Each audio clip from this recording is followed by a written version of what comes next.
নিজেও দিল এক হলো বনি আদম আলাইহিস সালাম।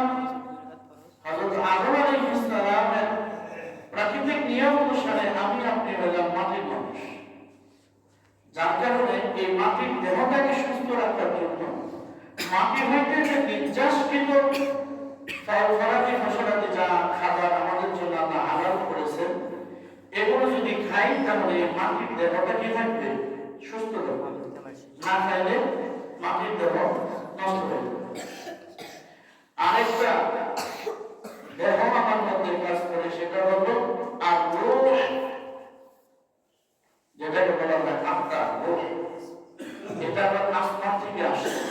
তাই আসমান কৃত যে কথাগুলো আছে, এই কথাগুলো যদি কোনো মানুষ শ্রবণ করে, যত বেশি শ্রবণ করবে তত তার এই রূহ তাজা হবে, সক্রিয় হবে, তৃণমূল দেহে ভালো কাজ করবে। সুবহানাল্লাহ। তা আসমানি কথা কি? আল্লাহর কোরআন। আসমানি কথা কি? আল্লাহর কোরআন। এটা লাউহে মাহফুজ থেকে এক যুগে বাইতুল ইজ্জা প্রথম আসমানে নাযিল হয়েছে। এরপরে সেখান থেকে আমাদের নবীনা শফিঈনা মুহাম্মদুর রাসূলুল্লাহ সাল্লাল্লাহু আলাইহি ওয়াসাল্লাম আমার আপনার প্রিয় হাবিবের নিকটে পর্যায়ক্রমে প্রয়োজন অনুসারে অনুপাতে আল্লাহ তাআলা জিবরাইল আমিনকে দ্বারা এই কোরআনকে দুনিয়াতে নামাইছেন। সুবহানাল্লাহ। আসমানি কথা হচ্ছে এই কোরআন। এই কোরআনকে জেনে শুনে বুঝে ব্যাখ্যা অনুসারে যত আপনি পড়বেন এবং শুনবেন, তত আপনার ভিতরের দেহটা, যেটা রূহ, এটা তাজা হবে, সুন্দর হবে, পরিচ্ছন্ন, পবিত্র হবে, সুবহানাল্লাহ, শক্তিশালী হবে। যে রূহ আপনি ঘুমায় থাকবেন, কিন্তু আল্লাহর সঙ্গে আপনার এই রূহের সাথে দিদার করবে। সুবহানাল্লাহ। ঘুমায় থাকবেন, প্রিয় হাবিবের সঙ্গে আপনার সঙ্গে দিদার হবে। সুবহানাল্লাহ। এই রূহের দ্বারা আপনি এখানে বসে থাকবেন, হালে আল্লাহর রাসূলের রওজা মুবারক আপনার চেহারায় ভেসে উঠবে, কারণ আপনার রূহটা স্বচ্ছ আয়নার মতো হয়ে গেছে এবং সুদৃঢ় হয়ে গেছে, যেখান থেকে বসে অনেক দূর পর্যন্ত দেখা যায়। মানুষ আমলের দ্বারায় সে ত্বরান্বিত হয়, আমলের দ্বারা। কিসের দ্বারা? আমলের দ্বারা। মানুষের হাতে কি ক্ষমতা দিচ্ছে? হযরত সুলাইমান আলাইহিস সালাম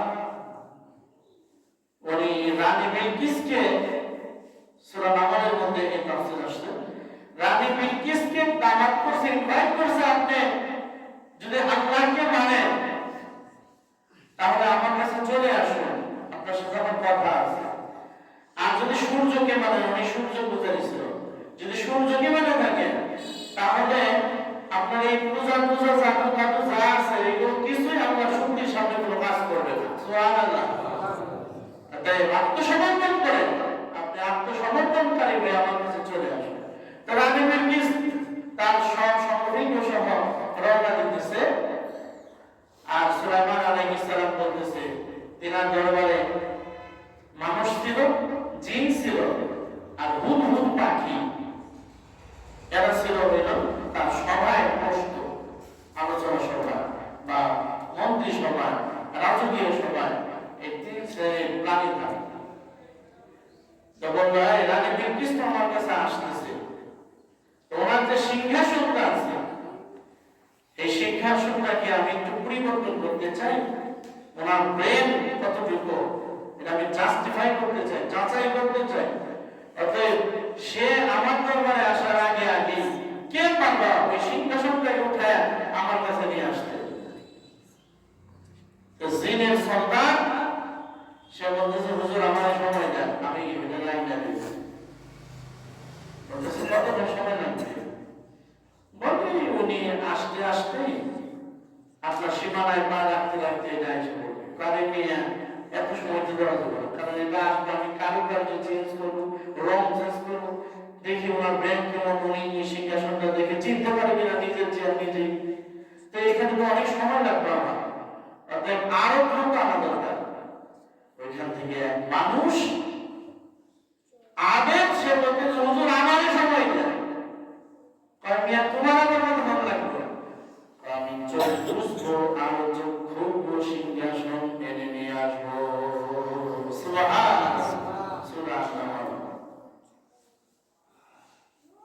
মানুষকে কত ক্ষমতা দিচ্ছে, এটা কিসের দ্বারা হয়েছে? এটা বিশেষ রানা, বিশেষ শক্তি আপনার রোহের সাথে যখন কানেক্টেড হবে তখনই এটা করা সম্ভব। আর এটা এই কানেক্ট হবে হলো আমলের মাধ্যমে। আমল ইমানকে সহ্য করা আর আমলে সলেহ করা, তাহলে এই রূহ হবে সক্রিয় শক্তিশালী, যেটা আপনি এখানে চোখে বসে বসে বহুদূর দেখতে পারবেন। আরে হযরত ওমর রাদিয়াল্লাহু তাআলা মেম্বারে বসে খুতবা দিতেছেন, দাঁড়ায় দাঁড়ায় হঠাৎ করে খুতবার মধ্যে বলে বলতেছেন, ইয়া সারিয়াতুল জাবাল। অর্থাৎ সারিয়া সেইখান থেকে শত শত কিলোমিটার দূরে যুদ্ধ করতেছিল, সেইখান থেকে হযরত সারিয়াকে সে ডিরেকশন দিতেছে যে তুমি যেখানে আছো, যে জাবালে পাহাড়ে আছো, এখানে অবস্থান করো, এর থেকে দূরে যেও না, গেলেই তুমি শত্রু পক্ষের হাতে মারা যাবে। হঠাৎ করে সবাই আশ্চর্য হয়ে গেল, এ আবার খলিফাতুল মুসলিমিন আমিরুল মুমিনিন খুতবার মধ্যে এটা আবার কি করলো? কোথায় সারিয়া, কোথায় সে মসজিদে নববীর মধ্যে খুতবা দিতেছে, এটা কেমনে হয়?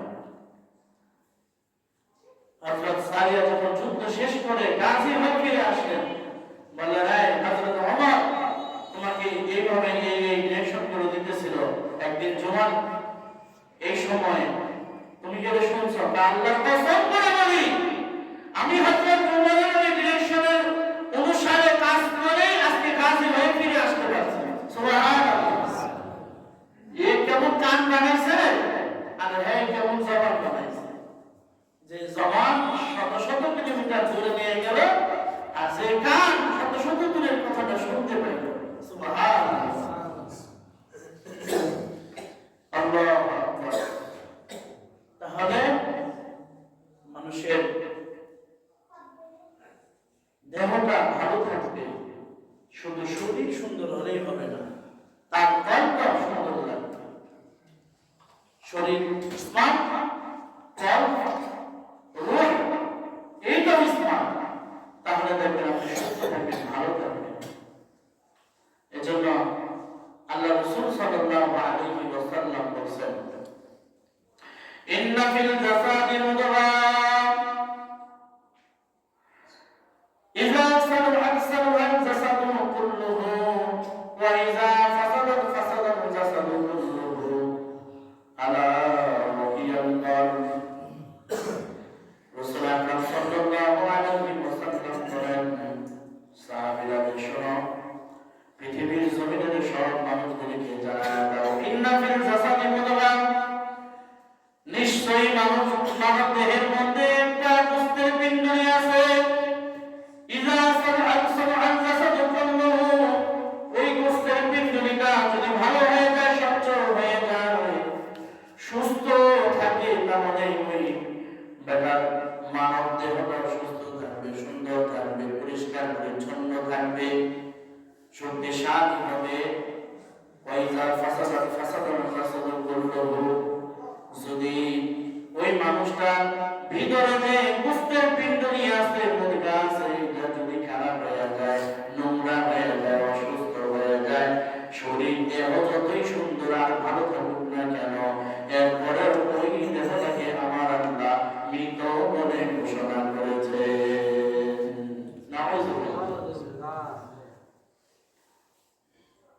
এই গোশতের পিণ্ডটাকে, এই বালুটাকে পরিশুদ্ধ রাখা কিভাবে হয়? এটা হয় একমাত্র আল্লাহ রাব্বুল আলামিনের জিকির দ্বারা। ইযা সিদরাতুল সিদরাতুল কুলুবিল সিদরিল্লাহ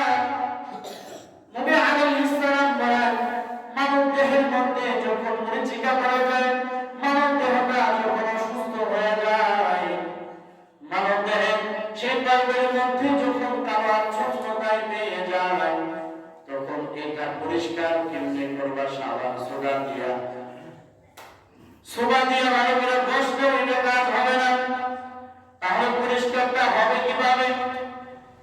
সিফাতুন কুলুবিল যিকরিল্লাহ, বান্দা যখন কলবের মধ্যে ধাক্কা দিয়া আল্লাহ পাকের নাম নিবে, আল্লাহর জিকির কলবের মধ্যে জারি করে দিবে। একমাত্র আল্লাহর স্মরণ, আল্লাহর জিকির মানব দেহের সেই বুঝতের পিণ্ডুলিটাকে পরিষ্কার পরিচ্ছন্ন এবং সুস্থ করে তুলবে।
যেটা আপনি কাজ করবেন, ধরা প্রমাণ করবেন যে আপনি আল্লাহকে ভয় করতেছেন, আল্লাহকে স্মরণ করতেছেন। সুবহানাল্লাহ।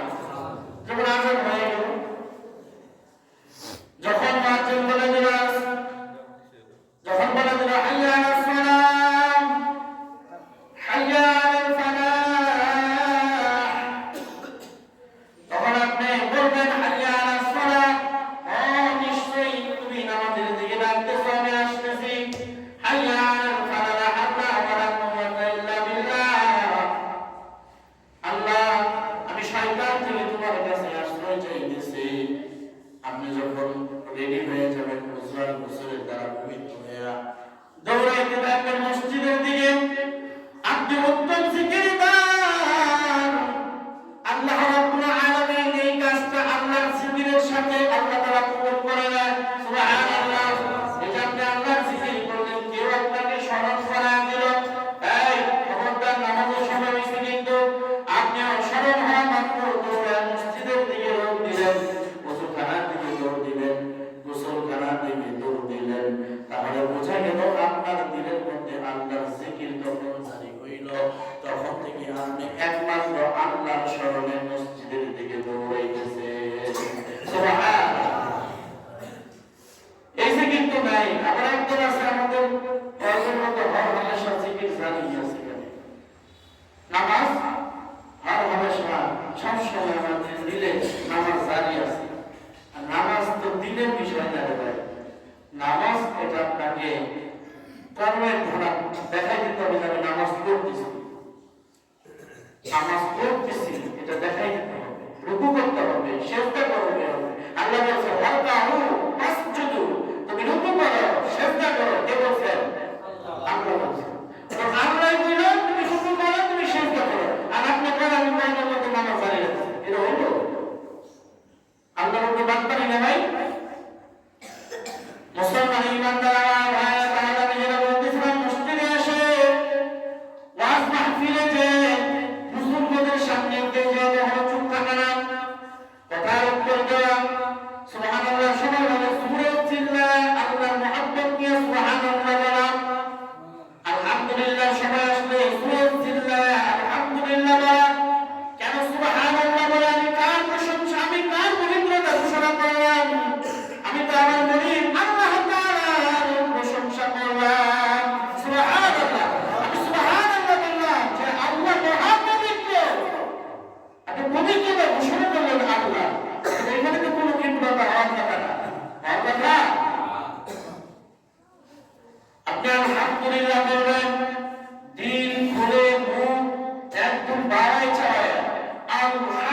আলহামদুলিল্লাহ বড় করে বলবে, কারণ আমি আমার রবের প্রশংসা করছি।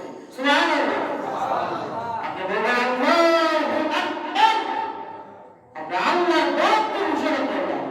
তো আল্লাহই তো বড়, অতএব আমার মুখে এইটাই মানে আল্লাহু আকবার, এটা আমি দিন করে কর্মে ধাক্কা দিয়ে ঘুরে ছুটে চলব।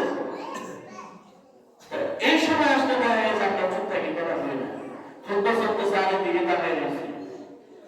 তারপরে আমি গান করতেছি, বসে বসে এমনি রয়েছে অনেক। তো আপনি চিন্তা করেন যে বসে বসে এমনি থাকবেন, আপনার জীবনে পরিবর্তন আসবে। বন্ধুরা, আমি যেটা বলতেছিলাম যে আয়াতটা আমি তেলাওয়াত করেছি, আল্লাহ পাক রব্বুল আলামিন কালামে হাকিমের মধ্যে বলেন, শুধুমাত্র আমি তর্জমা করে দিচ্ছি। আল্লাহ রাব্বুল আলামিন সূরা আলে ইমরানের 185 নম্বর আয়াতের মধ্যে আল্লাহ তাআলা লাইন দিয়ে বলেন, কুল্লু নাফসিন যায়িকাতুল মাউত। হে মানব মণ্ডলী, শুধু মানব মণ্ডলী না, যারা জীবন নিয়ে দুনিয়ার জমিনে আসলো, মানুষ থেকে একেবারে ছোট বিবিলিকা সবাই ছোট বোকা যারা আছো, যারা জীবন নিয়ে এসেছ, সকলেরই মৃত্যুর স্বাদ একদিন আস্বাদন করতে হবে। সুবহানাল্লাহ। এই কথাটা কি মিথ্যা? আসলে কি বলবো না আমরা? তার আল্লাহ রব্বুল আলামিন ডাক দিয়ে বলেন, মোর ভাই যখন করে শোনো আমার নসিহত শোনো, মোর ভাই যখন করে আমার নসিহত শোনো, ওয়া ইন্নামা তুওয়াফাউনা উজুরাকুম ইয়াওমাল কিয়ামাহ। সুবহানাল্লাহ। কি মনে করছো দুনিয়ার জমিনে তোমাদেরকে আমি হায়াত দিয়েছি খাওয়ার জন্য, ঘুমানোর জন্য, পড়ার জন্য, সংসার চালানোর জন্য, সন্তান আদর করে আদর করার লেগে, বিভিন্ন শুধু বিছানায় শুয়ে থাকার লেগে, বাজার ভাগ করার লেগে না। তোমার আমি নির্দিষ্ট সময় দিয়েছি, নির্দিষ্ট কাজ দিয়েছি। এই কাজগুলো তুমি যতটুকু করতে পারলা, এর উত্তম প্রতিদান কিয়ামতের ময়দানে আমি আল্লাহ তাআলা তোমাদেরকে দেব। সুবহানাল্লাহ। কিয়ামতের ময়দানে যখন কি করবে, তুমি কি কামাই করে আসলা, এটা প্রতিদান তোমাদেরকে আমি দিয়ে দিব। সুবহানাল্লাহ। ওয়া ইন্নামা তুওয়াফাউনা উজুরাকুম ইয়াওমাল কিয়ামাহ। তোমাদের এটা উজুর দান করা হবে, এর বদলা দেওয়া হবে। তুমি কি নিয়ে আসলা, এটা তোমাকে দেওয়া হবে প্রতিদান। সুবহানাল্লাহ। আল্লাহ পাক রব্বুল আলামিন এরপরে বলতেছেন, ফামান যুরজিহা আনিন নারি ওয়া উদখিলাল জান্নাতা ফাকাদ ফাযা। সুবহানাল্লাহ। তোমাদের মধ্যে সফলকাম কারা জানো? তোমাদের মধ্যে সফলকাম হলো তারা যাদেরকে আল্লাহ তাআলা জাহান্নাম থেকে বাঁচায় দিল, অবশেষে আল্লাহ তাআলা জান্নাতে ঢুকায় দিল। যারা জান্নাতে প্রবেশ করলা তারাই একমাত্র সফলকাম হইল। সুবহানাল্লাহ। তোমার জীবনটা সার্থক হইল। এখন যারা দুনিয়া ঘুরে ঘুরে আছো, দুনিয়ার মজা পাইছো, আল্লাহ জিকির মজা লাগে না, আল্লাহ নামাজ মজা লাগে না, আল্লাহ রোজা মজা লাগে না, আল্লাহ ইবাদত মজা লাগে না, শোনো তাদের জন্য আমার ঘোষণা হলো, আমার হায়াতুদ দুনিয়া ইল্লা মাতাউল গুরুর। আল্লাহু আকবার। আল্লাহ কি বলছে? তুমি কি মনে করছো এই দুনিয়া তোমাকে রাখতে পারবো? এই দুনিয়া তোমাকে কখনোই রাখতে পারবে না। তুমি যা ধরে কামড়ে আছো, একদিন তোমাকে এটা রাখতে পারে বলা উঠবে। যাদেরকে তুমি আজকে আদর করতেছো এই দুনিয়া পায়া, তারাই তোমাকে কবরে শোয়া মাটিগুলো মুখের মধ্যে শুনবে। অর্থাৎ তুমি কাকে আদর করতেছো, কারে পায়া কারে ভুলে গেল, একবার হিসাব করো। কারে পায়া তুমি নামাজ পড়ে গেল, নামাজ ভুলে গেল, কিসের দেহের জন্য আজকে তুমি রোজা ছেড়ে দিলা। এই দেহটা হতে পচনশীল, একদিন মাটির সাথে মিশে যাবে। অতএব কোনো কিছুই তোমাকে বাঁচাই রাখতে পারবে না। একদিন তোমাকে পুরো দুনিয়াটাই ফেলে দিবে। আসে সেদিন বুঝবা ইল্লা মাতাউল গুরুর, এই দুনিয়াটা হলো একমাত্র ধোঁকাবাজি। দুনিয়াটা কি একমাত্র ধোঁকাবাজির কারখানা। যাদেরকে তুমি ভালোবাসতেছো এরা সবসময় একদিন সবাই তোমাকে ধোঁকা দিবে, ধোঁকা দিয়া তারপর তোমাকে সরায় দেবে। অতএব আমি মাওলাকে ভুলে যাই, আমি আল্লাহকে স্মরণ করব। গরিব মনে করতেছে আমার তো আল্লাহ কিছুই দেয়, আমি কি সুখ দিয়া আদায় করবো? আরে আল্লাহ বল আফি আনফুসিকুম আফি আনফুসিকুম আফালা তুবসিরুন। আল্লাহ ডাক দিয়া বলেন তুমি কোরআন কি দিছে, আমি কি শুকরিয়া আদায় করব? বোকা তা আনফুসিকুম, তো নিজের দিকে তাকা, আমি তোরে কি দিছি? এবার তুই তাকায় যাবস নাই, তো দুইটা হাত আছে, অনেক বান্দা আছে তো দুইটা হাত নাই, তো তোর আমি সুস্থ দিকে হাত দিছি। তুই বস আমাকে কে দিস? আমার গরিব। তোর দুইটা কান আছে সুন্দর, অনেকের শ্রবণ শক্তি দিছে কান দিয়ে দিয়ে, অনেকের কান আছে শ্রবণ শক্তি দিয়ে দিয়ে, তোর তো সবই আছে। এবার না তোর সুন্দর পেট আছে, আরেকজনের পেট আছে, কিন্তু তুই তো সব খায় হজম করো, ওরা হজম করার শক্তি নেই। তুমি করো মেলে সব সারে, তাহলে তোর তো সব দিলাম, তুই কোন দিকে তাকাবে? নিজের দিকে তাকা। আল্লাহ তাআলা এক একটা তার নিজের নিয়ামতের কথা বলেন, আর আল্লাহ তাআলা ডাক দিয়া বলেন আমি আইয়ে আলাই রাব্বিকুমা তুকাযিবান। এ বান্দা আমার কত নিয়ামতের অস্বীকার করবি তুই? আমি তোর কত কিছু দিয়েছি, এরপর কিছুই দেয় না। নিজের নফসটাকে, নিজের জীবনটাকে আমি যে সুস্থভাবে দিছি, যার কারণে যদি তুমি তোমার জন্মের পর থেকে তোমার মৃত্যু পর্যন্ত খালি সেজদায় করে থাকতা, আমার এক একটা নিয়ামতের হক সুস্থভাবে আদায় হতো না। আল্লাহু আকবার। অতএব তা'বুদু রাব্বাকা হাত্তা ইয়াতিয়াকাল ইয়াকিন।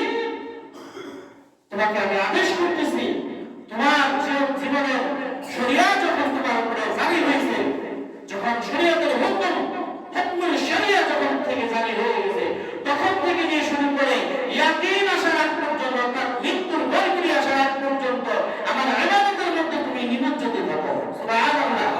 কে বলছেন? কে বলছেন? আল্লাহ। অতএব এখন দেখেন আল্লাহ আমাদেরকে কি নসিহত করলো, কি হুকুম করলো, আর আমরা কতটুকু আল্লাহর জিকিরে আছি আর কতটুকু আল্লাহর হুকুমের মধ্যে আছি। আমার তো মনে হয় দেখা যায় আমরা পুরাটাই বাইরে বাইরে আছি। ঠিক কিনা বলেন? বাইরে বাইরে আছি। অতএব আমার বন্ধুগণ, একটাই শুধু মেসেজ, আজানটা হইলে আমরা ঘোরাফেরা করবো না। আমার বড় কষ্ট লাগে, এইখানে দাঁড়াই রয়েছে, এইখানে দাঁড়াই রয়েছে, ওইখানে দাঁড়াই রয়েছে, মুয়াজ্জিন সাহেব এইখান থেকে আজান দিতেছে, কত হাজার কিলোমিটার দূরে হয় না?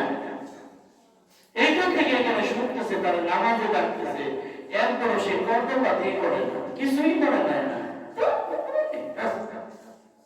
মনে নাই তো প্রতিটা সেকেন্ড, প্রতিটা মিনিটের হিসাব আল্লাহ তাআলা করাই বন্ধাই দিবেন। অতএব আমরা আল্লাহ রাব্বুল আলামিনের গোলাম হতে চাই, যেটা ঠিক না? আল্লাহ তাআলার কাছে বান্দা হয়ে কবরে যেতে চাই। আল্লাহ রাব্বুল আলামিন যেন এই দুনিয়ার মহাব্বত আমাদের অন্তর থেকে দূরে সরাইয়া হইল আল্লাহর ইমান হইয়া আল্লাহর মহাব্বত নিয়ে আল্লাহ তাআলা কবরে যাওয়ার তৌফিক আমাদেরকে দান করেন। আমিন বলেন।